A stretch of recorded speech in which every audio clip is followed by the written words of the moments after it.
A Legacy Unwritten, James Hamilton Jr. and the Cumberland County Historical Society. In the heart of historic Carlisle, Pennsylvania, there stands a testament to a man's vision, a legacy bound by the written word, and his commitment to knowledge. This is the story of James Hamilton Jr., founder of the Hamilton Library Association in 1874, which became the Cumberland County Historical Society. As we enter our 150th anniversary, we honor our founders' contributions to the Carlisle community and society as a whole. Born in Carlisle in 1793, James Hamilton Jr. was a beacon of light during a transformative era in American history.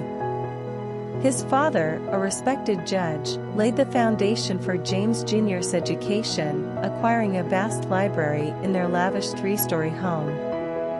By age 14, James Jr. was expanding his horizons at the Lower Dublin Academy near Philadelphia. James's father entrusted his friends, Philadelphia merchants John Brown and John Leamy, with overseeing James's care and educational needs, and it was Judge Hamilton's correspondence with these men that provide historians with details about his son's education. After a 10-day stay in Philadelphia with Mr. Brown in January 1809, James returned to the academy. Mr. Brown reported to Judge Hamilton that James was by no means any trouble to me. On the contrary, I am always pleased and happy to have him with me. He is good, mild, and unassuming, and possesses the esteem and goodwill of everyone, more particularly his master, who is very much attached to him, and gives a most favorable account of his behavior and improvement. Yet life was not all study. There were celebrations, moments of jubilation, and camaraderies like the one he shared with John Leamy, Jr.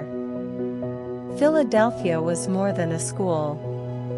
It was a revelation, a place where James not only learned but lived. He made connections, understood the world, and prepared for his next academic challenge at Dickinson College.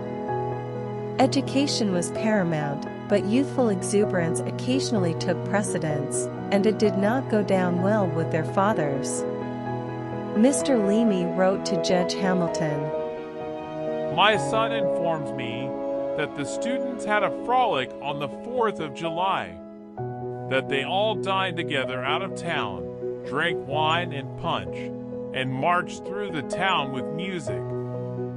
Judge Hamilton responded to Mr. Leamy's concerns, and Mr. Leamy replied, "I observe what you say about the celebration of the 4th of July and its consequences, and feel much pleased that it is intended to be discontinued. At the same time, I must express my surprise at the practice without the sanction of the trustees, of the college, or its officers. Indeed, it should not be permitted to young gentlemen whose whole time, attention, and mind should be devoted to their study." James's horizon expanded beyond Carlisle. Letters from friends across the sea beckoned him to explore the broader world. James graduated from Dickinson College in 1812, and in 1816 he was admitted to the bar of Cumberland County. But law was not his passion. The death of his father in 1819 left James independently wealthy and enabled him to shift his focus from the courtroom to education and philanthropy. In 1824, General Lafayette, the nation's hero, made his farewell tour of America. James was one of the men from Carlisle appointed to go to Philadelphia and extend an invitation to Lafayette to visit Carlisle. It marked a significant chapter in James's life, showcasing his growing stature in society. Yet, amidst all the accolades, his true passion lay in education. He played a seminal role in shaping Carlisle's public schools, steering the Board of Education for decades. Philanthropy knew no bounds for James. The Smithsonian was one of the many beneficiaries of his generosity.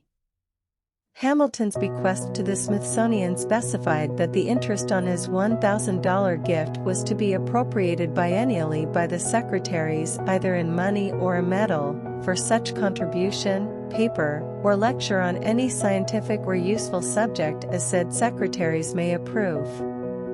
Religion was also very important in Hamilton's life. Raised a Presbyterian, he was a Sunday school superintendent and trustee of the Second Presbyterian Church of Carlisle. In his first will, dated November 20, 1871, Hamilton instructed his executors to pay $2,000 to any incorporated company in Carlisle for the establishment of a town library.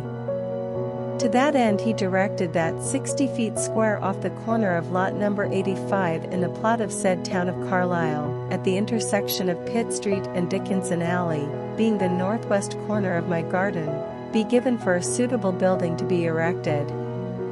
Hamilton drew up a second will on January 13, 1873, giving the brick house that he owned, next to his residence on High Street, to the trustees, stipulating that $4,000 should be invested with the Orphans' Court and the interest be used for the establishment of a town library. He directed them to fit up the 2 rooms above the parlor for a museum of fine arts, paintings and antiquities, and the 2 rooms now used as parlors for a library. The trustees named in Hamilton's will drew up a constitution and bylaws, and a charter was granted to the Hamilton Library Association on April 21, 1874. The actual construction of the building was delayed for 7 years, with the first building of the Hamilton Library Association being built in 1881 at the cost of $1,789.85. By 1900, with the creation of the J. Herman Bosler Lending Library, the Hamilton Library could focus on the collection and preservation of local history, thus leading to it being called the Hamilton Library and Historical Association, and eventually the Cumberland County Historical Society. Hamilton died on January 23, 1873. He made bequests in his will to many friends and relatives, but the bulk of his fortune went to members of his father's side of the family. He is buried in the family plot in Carlisle's old graveyard.